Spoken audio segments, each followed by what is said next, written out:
It begins on an ordinary morning, the kind that feels heavier than it should.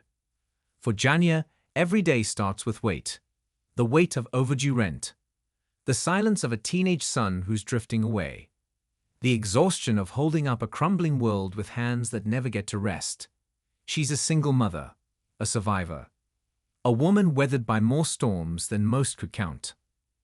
This morning feels no different, until it becomes the day everything breaks. Her son, the only light left in her life, is caught in a tragic accident. One that never should have happened. One born from a system that was never designed to protect people like her. And the grief doesn't come like a wave. It comes like a dam giving way, flooding every part of her at once. What follows isn't a breakdown. It's an unraveling. A complete collapse of everything Janya has held together with trembling hands for far too long. She walks into a bank, not with anger, but desperation. She doesn't want violence. She wants help. Maybe even just someone to listen. But the world outside is too loud. Too distracted. She asks for a loan. She pleads. She begs. She's denied. Again. And in that moment, something inside her snaps. Not because she's a villain, but because she's a mirror, held up to a broken system that has failed her at every turn. Inside the bank, the tension hangs heavy. A mother cradles a baby in the corner. A bank manager tries to maintain control, but is more human than expected. Outside, a detective begins piecing together what led to this moment. Not just the crime, but the life behind it. Janya's life. Each person in that bank becomes more than a hostage. They become part of something raw, real, and unbearably human. Taraji P. Henson embodies Janya with heartbreaking honesty. Her eyes carry oceans of pain. Her voice shakes not with fear, but with the weight of unspoken rage and bone-deep exhaustion. Every frame pulses with emotion. As the film unfolds, the lines blur. What's real? What's imagined? Is Janya in control, or is she drowning inside her own mind? She says little, but her silence says everything. We begin to see flashes of her past, the warmth of her son's laughter, the cold sting of unpaid bills, the countless nights spent crying behind locked bathroom doors. She gave up meals so he could eat. She followed every rule. She worked hard, stayed quiet, kept going. But the system doesn't reward people like her. It breaks them. Slowly, quietly. Now, inside this locked building, the pain becomes visible, tangible, not just to us, but to those around her. The frightened hostages start to see her differently. The elderly woman who once begged for her life now sits quietly beside her, watching her weep. The bank manager stops negotiating and starts listening. One woman shares that her own son died waiting for health care. A man admits he lost his job last week and hasn't told his family. For a brief, fragile moment, there's humanity. Not fear, not blame, but real connection. But time is running out. Outside, snipers take their positions. Inside, the ticking clock grows louder, more suffocating than any bomb. Janya feels it.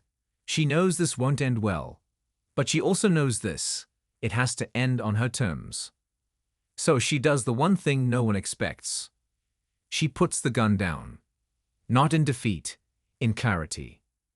She looks at the faces around her, tear-streaked, frightened, open, and speaks. Not for the cameras, not for headlines, just for them. Quietly, calmly. This isn't how I wanted it to go. I just needed someone to see me. In that moment, something shifts. Not redemption, not absolution, but understanding. And as the negotiator gently calls her name, as the sirens dull into background noise, the camera lingers on Janya, empty, hollowed out, yet somehow full of something deeper. Not peace, but truth. This wasn't a hostage crisis. It was a cry, a plea, a scream that had been building for years. And now, in the silence that follows chaos, not soothing, but haunting, we are left with the question: what does it take for a woman like Jania to be heard? It begins on an ordinary day. The kind of day that feels like all the others, heavy before it even starts.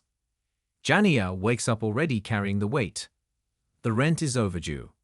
Her teenage son is distant, closed off. The job she relies on is barely hanging on. She moves through the day with quiet strength, the kind so many women wear like armor. But inside, something is splintering. And that splinter finally cracks wide open when the phone rings. The son, the only light in her life. Gone, caught in a tragic accident, one that should never have happened. The kind of tragedy born from a system that was never built to protect people like her. Grief hits not like a wave, but like a dam bursting. And from that moment on, nothing holds. She walks into a bank, not with malice, but with desperation. She needs help. Maybe even just a kind word, a chance. She asks for a loan. She begs. Her voice shakes, but she still speaks with dignity. But bureaucracy is cold. It doesn't see her pain. It never has. And this time, she doesn't walk out. She snaps. A gun appears. Panic erupts. And what started as a woman reaching for help turns into a hostage crisis.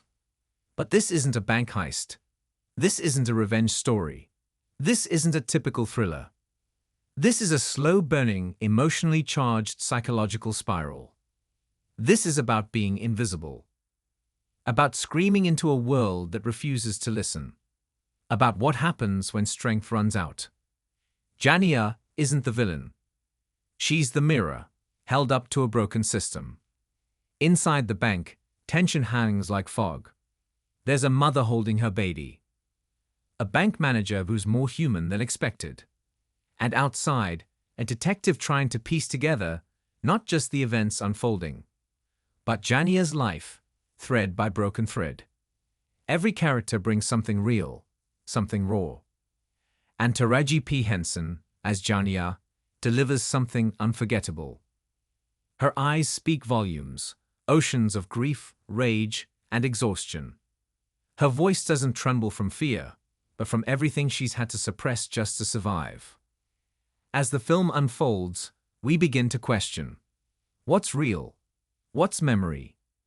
Is Jania still in control, or is she sinking into the wreckage of her own mind? Flashbacks punctuate the tension. Moments of warmth, her son's laughter, their bond. But also the struggle, missed meals, sleepless nights, applications unanswered, hope slowly bleeding out. These aren't just memories. They're the soul of the story. Then comes the twist. Not a gimmick. Not a shock for entertainment. A devastating truth that reframes everything. It forces you to revisit every moment, every look, every line, every silence. It brings the story into sharp, painful focus. Mental health. Grief. The cost of surviving in a world that was never meant for you. There is no hero here. No grand rescue. No wrapped-up ending. There is only reality, raw, brutal, and unfair. That's what makes this film so powerful. It doesn't try to entertain with car chases or explosions. It sits with you. It makes you sit with her. It forces you to feel the weight of neglected pain. And even when the credits roll, the ache doesn't leave. As the standoff nears its end, Jania speaks. Not to justify, not to manipulate, but to confess. I didn't do this to hurt. I didn't do this to steal. I just wanted to be heard. Sometimes, when the world fails you enough times, all that's left is the scream. The police storm in, expecting chaos, expecting madness. Instead, they find a woman on her knees, hands raised, tears falling, not from fear, but from release. She doesn't resist. They cuff her. And just like that, for the world, her story ends. But not for us. Because what stays is the silence. And the ache.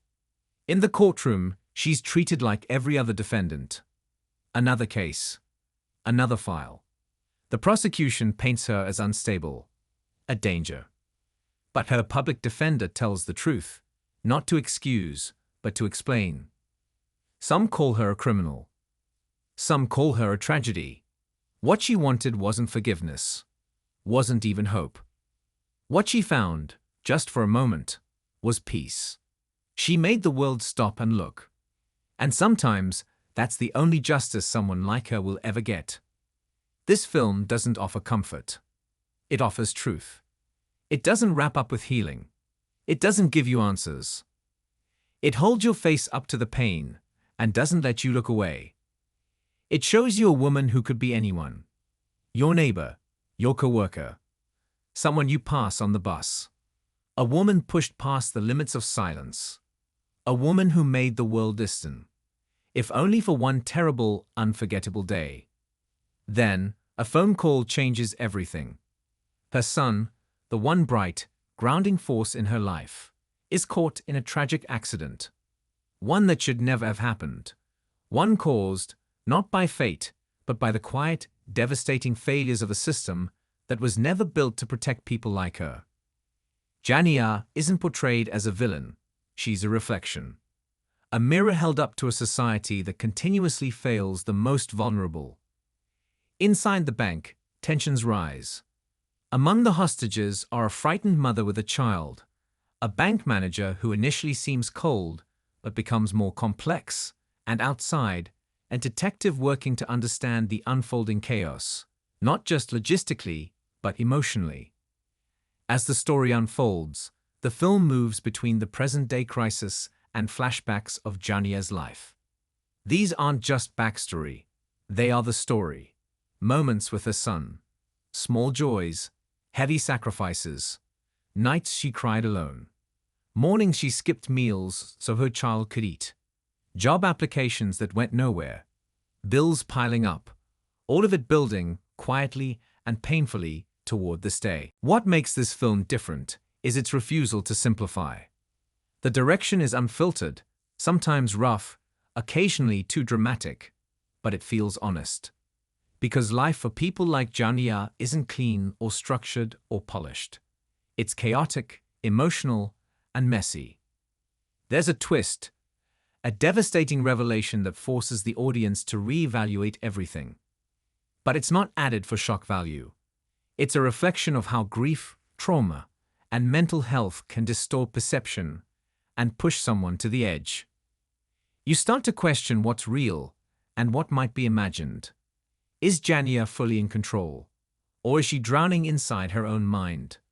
The film never gives you an easy answer, and that's the point. Eventually, the negotiator gets close, speaking softly, calling her by name, treating her like a person again. And something in Jania shifts. She's not thinking about escape or survival anymore. She's thinking about meaning. And so, in a calm voice, not for the cameras, not for spectacle, she tells them why she did it. Not to hurt, not to steal, but to be heard. To scream into a world that's deaf to people like me. To show that even the strongest break. She doesn't justify her actions, she confesses them. This was never about violence. It was about being pushed past the breaking point. When the police enter, they're prepared for chaos.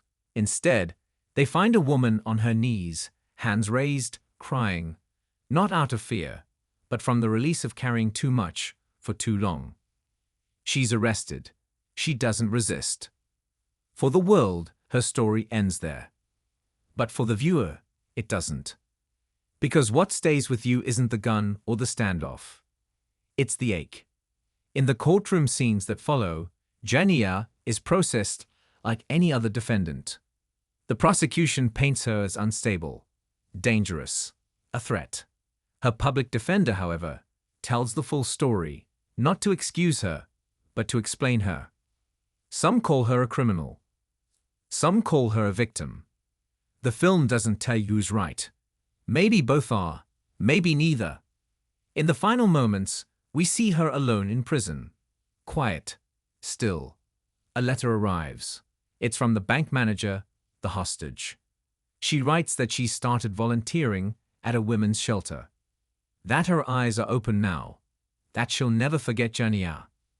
And maybe, just maybe, Jania's story did matter. The film ends on a slow shot of her looking out a small window as rain falls.